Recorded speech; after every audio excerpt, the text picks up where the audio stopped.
My name's Les Gross with Gross Construction, Inc. And I'm Natalie Ames with Next Home Grand and BOPA LLC, the developer. And we want to welcome you to Palisade Legends and the Parade of Homes. It's laid out like a normal home would be laid out.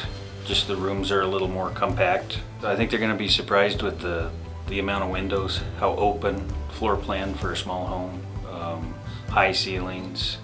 Just looks like an upper end home in a very small package.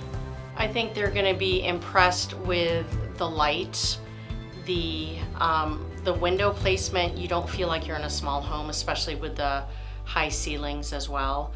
I think also they're going to be really impressed with the finishes. The materials, the finishes, the craftsmanship, Technology. technology, yeah.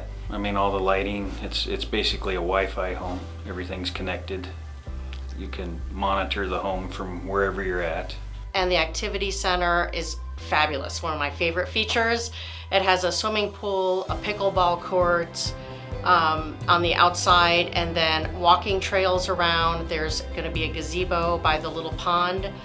And then also inside you have a library, a gym, a meeting room, a conference room. The feedback's God, I been gotta wonderful. get the still photos Everybody here and loves then it. we're done. They're surprised by how much the amenities and how much is in the homes and the look of the homes. They love the look of them. And then just how comfortable they are. Probably just because of the small spaces, having to do custom cabinets, doing our standard size pre-built type materials don't fit. We really have to use and make and create things to fit these spaces in order to use all of the space. And I'm excited to see people's reactions because it is such a new concept.